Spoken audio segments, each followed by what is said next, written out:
I'm Chase Hughes, that's Bijan Todd, and on today's episode of Off the Bench, we've got a fascinating interview with former Wizards assistant coach Ryan Richman, who gives us a film breakdown of Kyshawn George and Alex Sarr's development, and he also tells us what it's like to coach basketball in Japan, where he is living right now. Plus, you'll also hear a really cool story from CJ McCollum on Wizards rookie Jamir Watkins that includes a cold tub conversation at the practice facility. How's that for a tease? But first, Bijan, we got to begin with a problem that you and I have encountered, and I think we're going to need Wizards fans' help with this. And that is Kyshawn George needs a new player comparison. He's gotten better, and the bar has been raised, hasn't it, Bijan? It has, because last year, much like Alex Sarr, you watch Kyshawn George play. He's not entirely a different player, but he's just gotten so much better at so many things this year that you need to compare him to a new player. And we've asked Brian Keefe to compare players all the time, and he refuses to do it. So we need to come up with something on our own. Brian Keefe is allergic to player comparisons. The players themselves are usually more apt to answer that question, but Kyshawn George himself said he's kind of confused when trying to think of a good player comparison. Here's what he said when I asked him about it at Wizards practice. What player comparisons have you heard for yourself most often over the years? I haven't heard much, to be 100% honest. I heard a couple of Joe Ingles, J Dub recently. I haven't heard a lot, to be honest. All right, Bijan. So Joe Ingles, J Dub. What do you think about those two comps? Okay, this is no slight to Joe Ingles. I love Joe Ingles. I think that might be an undersell from Kyshawn George because Kyshawn George on ball is just so much better than Joe Ingles is on ball. And Joe Ingles is a dog. He's obviously got a 15 plus year career under his belt. He's an amazing player, great shooter. Kyshawn George just does so much more where the offense runs through him. J Dub I like, but I think that J Dub might be slightly better defensively than Kyshawn George. That's something that he can aspire to. But you kind of combine those two guys and you get a Kyshawn George-ish player, but I think you and I can come up with something maybe slightly more accurate, even though those two were cool. Not great, not perfect, but good. Yeah, so first of all, Joe Ingles, I heard that from a scout last year, and I really liked it at the time because of their size, their feel off the dribble, their shooting, their hard-nosed defense. But I think I agree with you that Kyshawn is kind of moving past the Joe Ingles comp, at least for his ceiling. I'm not saying he's already better than Joe Ingles. Joe Ingles at his peak was like the fourth best player on the team that won 50 games like every year with the Utah Jazz. He was really good in his prime. J-Dub, on the other hand, I feel like is a little lofty at this point. You know, he just scored 40 points in the NBA Finals. Like, maybe if we're talking like peak ceiling, Mm-hmm. you could make that case. I just don't think we're quite there yet. And one of the reasons why I wanted to have this discussion is you and I were talking to a scout at a Wizards game recently, and I asked him for a player comparison.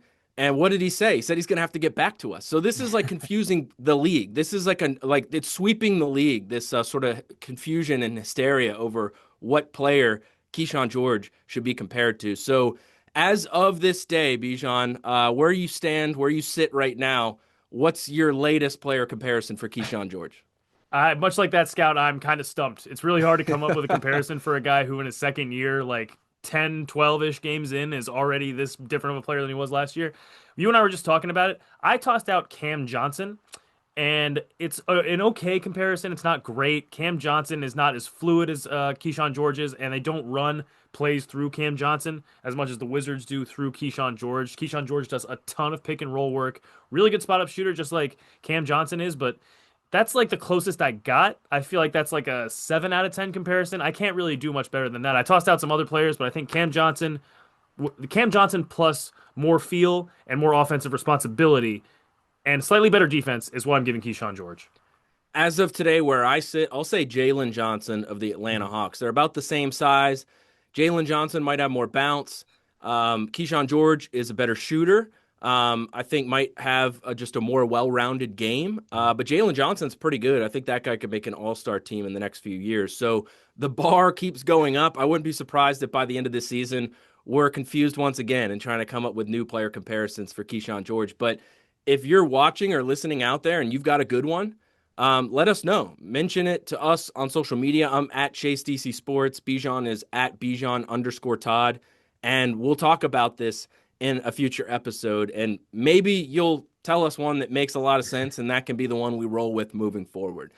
But speaking of Kyshawn George and also Alex Sarr, you mentioned him. We talked to Ryan Richman, former NBA assistant coach. He was the head coach of the Capital City Go-Go, and we did a film breakdown of sorts with him about their development. I think Wizards fans are going to like this. So without further ado, here's our interview with Ryan Richman. All right, we're pleased to welcome to the show Ryan Richman, a guy who Bijan and I both go way back with. And that's because he used to work for the Washington Wizards in various roles. He was an assistant coach for the Wizards staff, as well as the head coach of the Capital City Go-Go. Now he's in Japan serving as the head coach of the Seahorses Mikawa, which we're definitely going to have to ask you about. But first, Ryan, welcome to the show, man. How you doing? Thanks, guys. So good to see you. It's great to be here. Love your show and love what you guys are doing for Monumental Sports Network. Thanks so much. Yeah, we appreciate you joining us. So we have to begin with the reason why we reconnected, and that was Corey Kispert referenced you on our show when talking about taking heave shots at the end of quarters and how you taught him how that is important. So what did it mean to you to hear that, how an NBA player is still heeding your lessons 7,000 miles away? Yeah, I mean, Corey is a special person, special player. Obviously, we work closely together, still keep in touch with him, from time to time. But yeah, we heard it. I believe it was a podcast. It might have been Mind the Game with Chris Paul on it. I think he was on one of the Mind the Game podcasts or something different podcast. But Chris Paul said he'd watch so many games and he would watch all these games and he would always know who the winners versus the losers on each team were by who shot that shot at the end of shot clocks and the end of quarters. Because obviously it's kind of a thankless job and it goes in your box score. Obviously they changed that now, but that's where we got it from. And obviously we all know Corey has a winner's mentality and is a winner. So he always wanted to be that guy. So, Coach, speaking of Corey Kispert, we asked him the other week who his funniest teammates were in his career. He mentioned some good ones. He mentioned Denny Avdia for one and a couple of other guys, but you've been all around the globe with your career, and I want to know who you have experienced as being the funniest players you've ever been around. Can you think of a couple? Well, it's funny because my players here, a majority of them are Japanese, and a lot of them, like when they say something, I don't necessarily understand what they're saying, but I know it's funny. So a lot of them, like, they make me laugh, and I know I don't know what they're saying, but I know it brings me joy because everyone else is laughing and the tone they're using is funny. But that being said, it was funny listening to Corey's episode, and he talked about like the funniest players he's played with, but he left out and he was talking about the players with the sly humor, right? That would throw like you'd have to pay attention. But he left out himself and Anthony Gill, who had like the slyest of sly humor that just make you laugh all the time. And we used to call them fastballs because they would both throw these like fastball comments that like if you're not paying attention, like it would just like go right down the middle and you'd miss it. But those two guys, he left out himself and he left out AG. So I want to call him out here on this episode. All right, Chase, you and I are gonna talk to Corey and let him know that Ryan says this on the air. We got to show him Please this clip as do. well. Please do. I would enjoy that. Thank you. Yeah, so one of the reasons we wanted to bring you on is to get your perspective as a coach on how some of the Wizards' young players are developing. And we wanted to ask you specifically about Kyshawn George and Alex Sarr. So Bijan put together a few clips of what they've done so far this season, and we'd love to have you watch them, tell us what you see, and hopefully just teach Wizards fans a little bit more about what they're seeing when they watch these guys develop before their own eyes. Yeah, I think that's great. And I also love what the team is doing. Obviously, I worked there for 10 years, starting in the video room and then, like you said, various roles. So I have an affinity for the team and want to see them succeed. And I think what they're doing now is, it takes time, but it's hard to build a sustainable winner in the NBA. And I think they're on the path to do it. And it's not always pretty, it's not always easy, but it's the right thing to do. And so I respect what they're doing, and I hope, nothing but the best. All right, Ryan. So we were already talking about Kyshawn George a little bit. We've compiled a few plays here from Kyshawn and Alex Sarr this season. All these plays are from this season. And being a coach yourself, we figured that you would be the perfect person to ask about this kind of thing because you see the game as a process. You see it both defensively and offensively. And these are kind of a combination of both settings here in all these plays we're about to show. So we'll just go through the plays and you tell me when to play pause and we'll see what you see on each play and how the Wizards are so effective in running these sets for both guys. So, without further ado, this is a play against Philadelphia from last week, and Keyshawn's bringing the ball up. Just let me know what you see here on this one. Start for Washington. A little kiss to the Wizards bench. He's familiar with that bench. Although not those too seats. familiar, Those yeah. are new seats over there. He was over there sitting with me his rookie year trying to get in. He is. Yeah, I mean, I think if you run it back a little bit, first of all, I like the play design to get Keyshawn off the ball, get him a little bit of movement to get back to his right hand here. And I think, if you freeze it, I think the one thing also to point out is Alex Sarr's screening angle here to force Maxi over the top of the screen, which engages Joel Embiid and creates, a 2-on-1. And then if you freeze it right there, like Keyshawn does a great job using his body to hold off Maxi, which further puts Embiid into a bind, in a 2-on-1 situation. And then if you look on the far side there in the corner, you see Edgecombe. He's the low man here, so he's really responsible for Sarr, for Sarr's role. And you have McCollum in the corner, who's obviously such a good shooter, historically. So it's kind of a tough spot. And, I think the screening angle and then George, creating, that space, I think is really impressive here. And obviously you look at the size, right? Just the length of both the players here.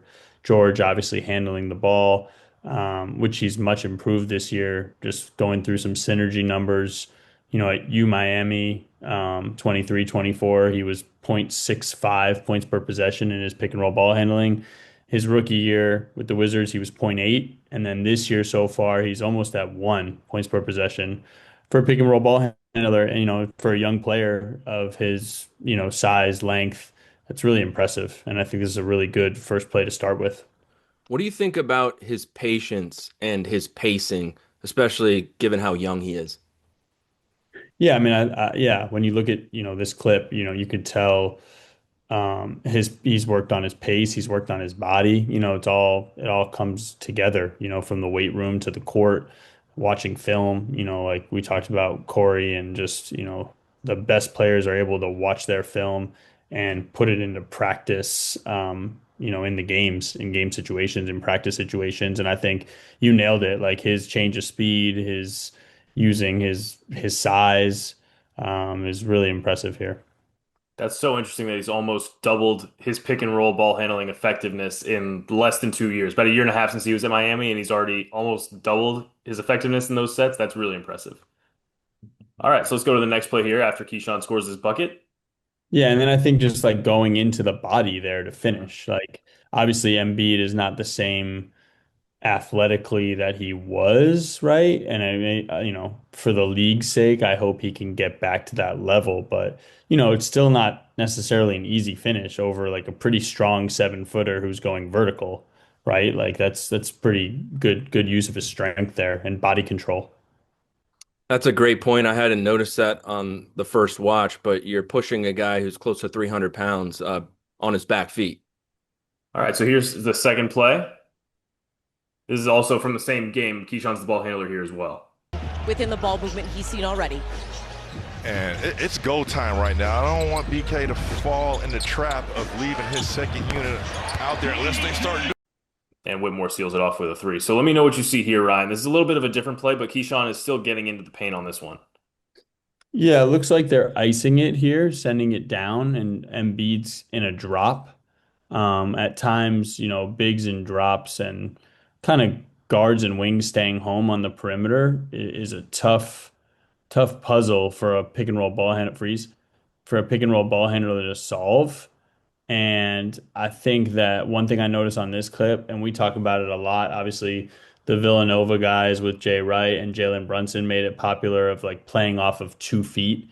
And we talk about it a lot with our players here. So if you look, playing off of 2 feet allows you to pivot. It slows your reads down. I heard you could freeze it right here.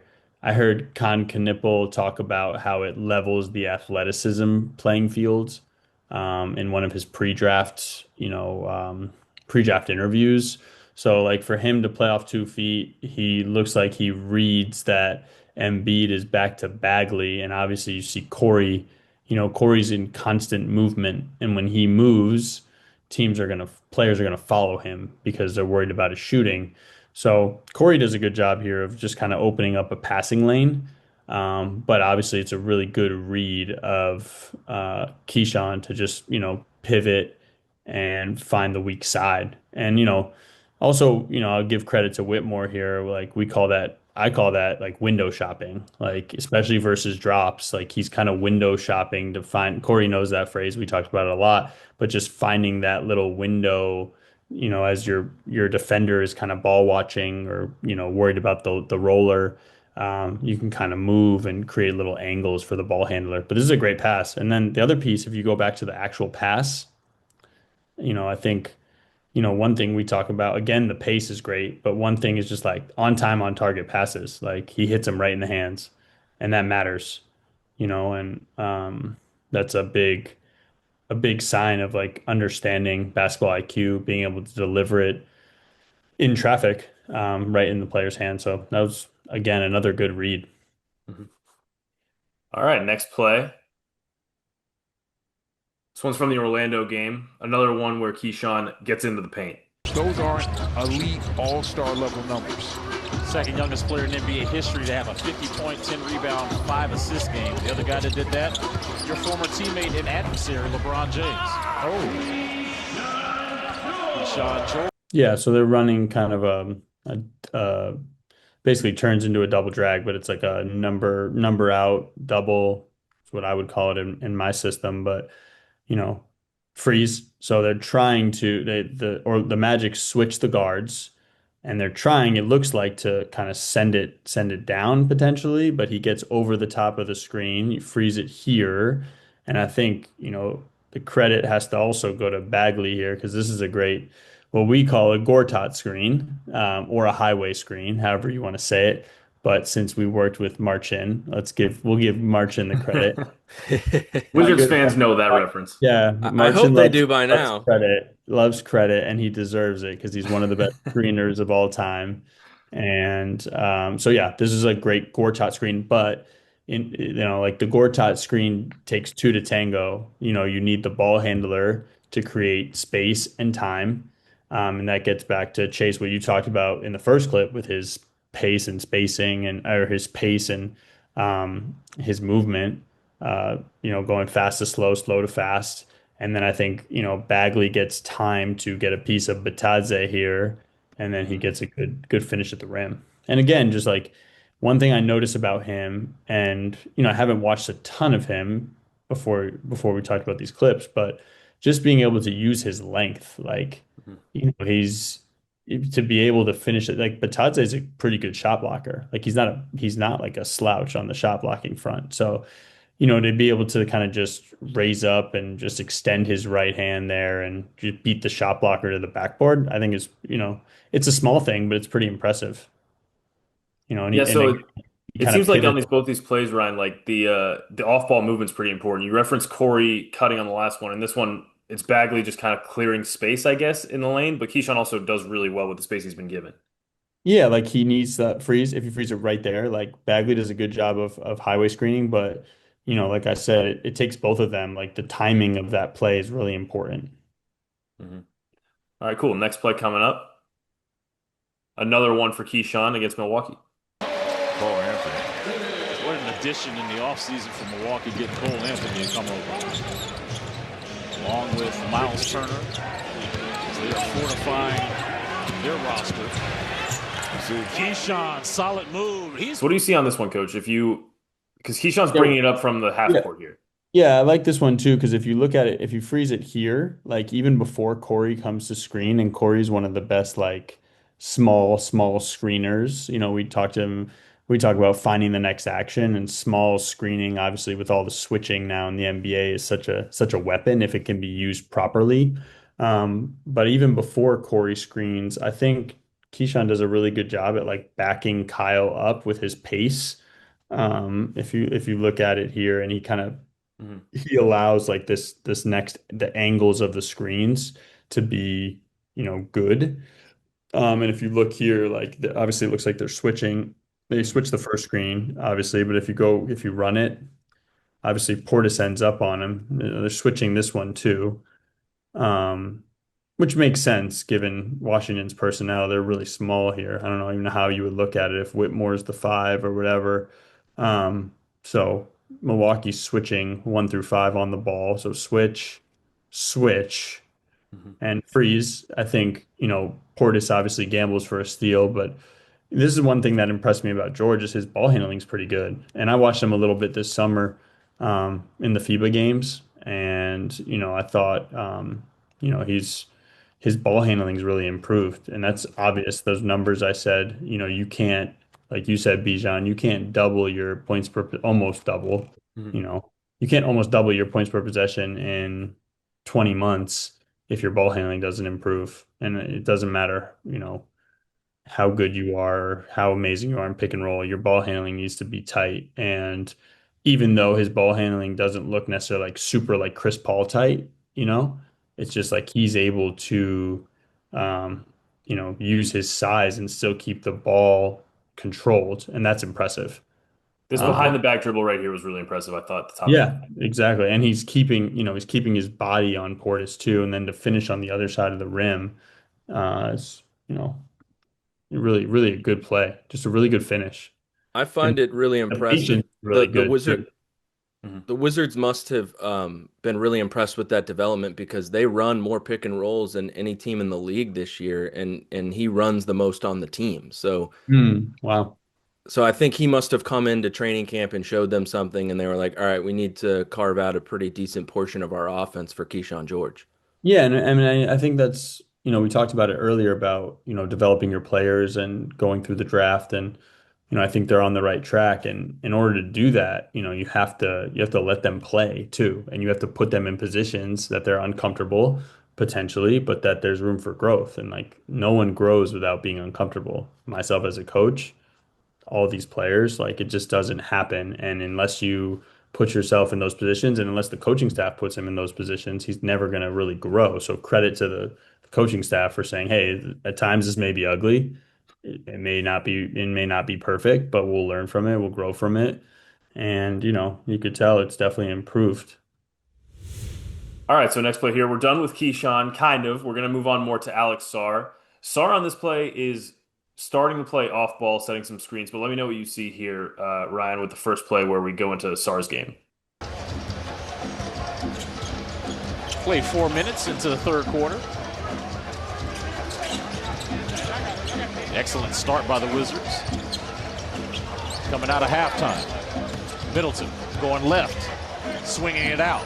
Sarr on the deck, kick out, shot clock at 2. Middleton gets it up. Yeah, I mean, I think this is like a really good, if you look at his field goal percentage from three this year, he's shooting 45.5%. So for love of the game, we could round that up to 46%. So, for someone like him who's popping back against Embiid, Embiid typically, almost always, from a career standpoint, has played in a drop. And if you freeze it here, you see all the space. And, Middleton does a great job playing off of 2 feet here. And he finds Sarr, and as you see, Oubre has to rotate to him. So as he's rotating to him, because he's such a good shooter, he puts the ball down, gets a paint touch, and is able to find, Middleton, who's respacing out to three. But it only works because of the draw of his 3-point shot, which forces, all that freeze. Like as he turns the ball, he drives the ball, like, Edgecombe there has to stop him. Oubre has to rotate. He actually has McCollum open too. Mhm. And if but he goes to, Middleton, which is a good read also. But pretty impressive just for someone his size to like make these plays. That's a great note about the spacing because Sarr, what I liked about this play also is that Sarr, when he gets the ball at the top of the key, actually directs Bub to kind of move. It's kind of subtle, but right here he's like, get out of the way. And Yeah, then and I think he Middleton comes could up top. and I think he could probably do a better job with the screening angle for Bub. Like I think that like, I haven't watched again a ton of, but I'm sure teams are going under him, Bub, more than over. And the screening angles are just so important for bigs. I mean, we used to work on screening angles all the time when I first got in the league with Randy and that crew, like the screening angles, Nene setting screens for John, teams trying to slide under John because of his speed. The screening angles are just so important, and especially for young players to understand that is you know can be tough to grasp. But he does a good job on this one. Yeah, he Just has this year. He's second in screen assists per game, and he's also leading the team in assist percentage. So That's he's good. helping a lot of guys get Really good good. looks and high percentage baskets this year. Mhm. That's great. All right. So after Middleton hits this three, we'll move on to the next play. This play is interesting just for context. This is the only inbound play we have in the compilation. Keyshawn's going to inbound it, and Keyshawn's heavily involved in this play, obviously, but Sarr is the one who finishes it. So let me know what you see here for both of those guys. On the backboard and trying to get it back and dunk it. That's too much work.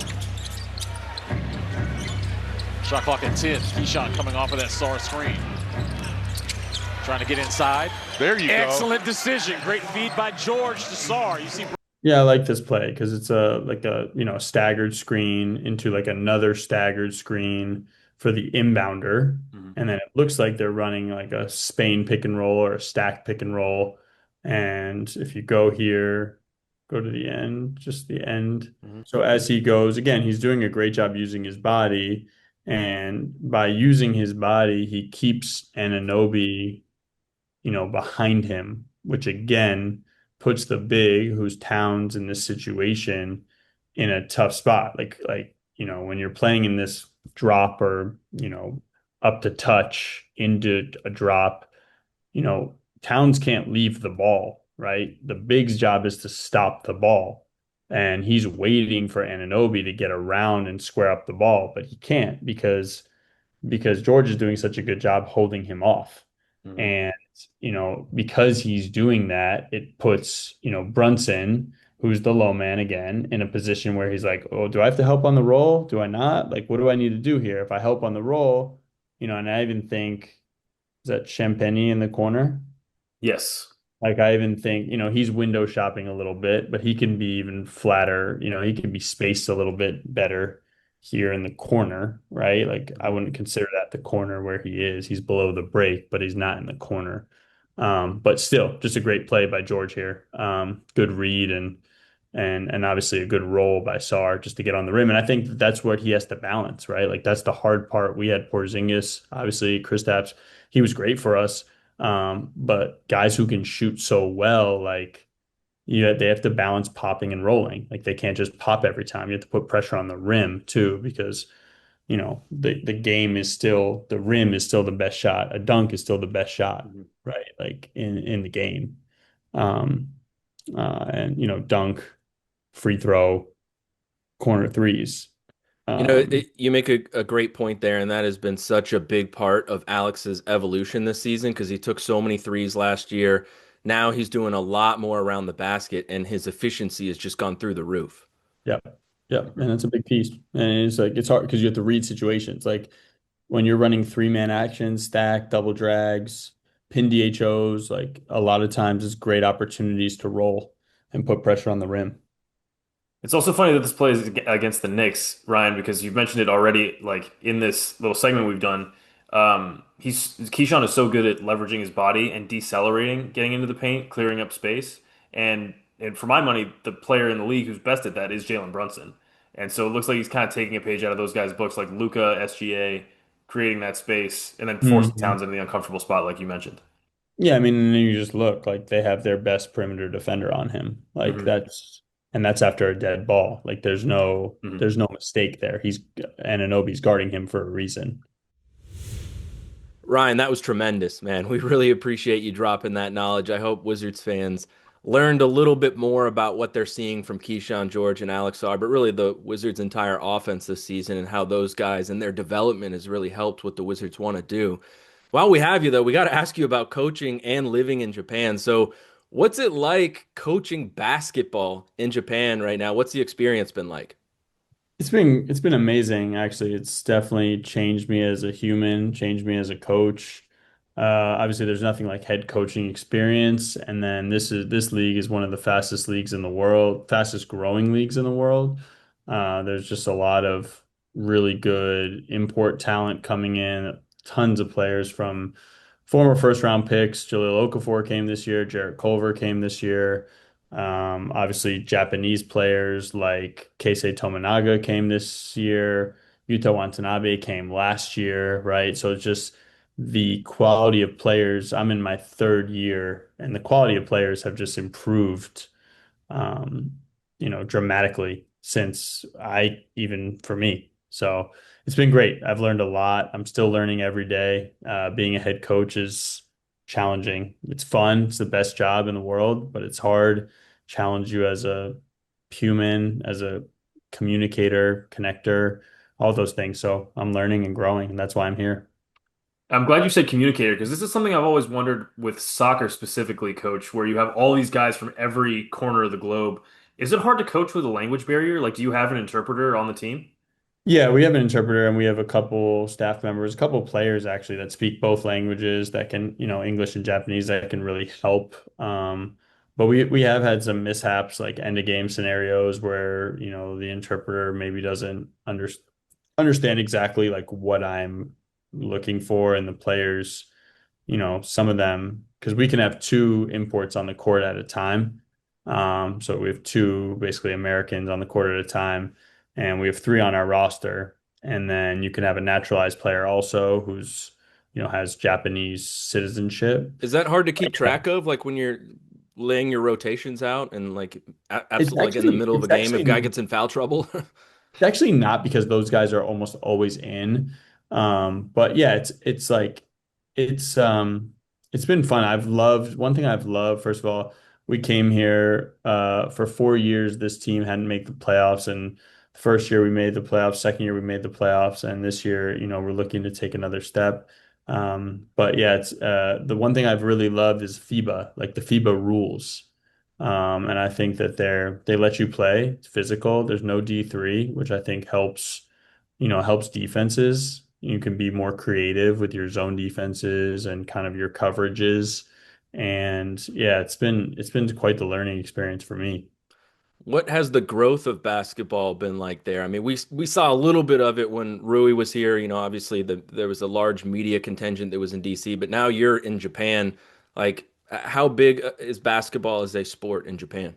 Yeah, it's huge. I mean, it's growing rapidly. Obviously, what Rui's done, has really opened up, I think, a lot of people to not just the Lakers, but like the NBA, and the sport is growing rapidly. I mean, we played last year in the North Island, Hokkaido, the first year ever they did a game in a baseball stadium, and we set the record for most people at a game at just over 18,000. Oh, We played in the Hokkaido baseball stadium, and it was amazing. It was so special. And we did it it was really cool to be a part of it, and it just shows the growth of the league.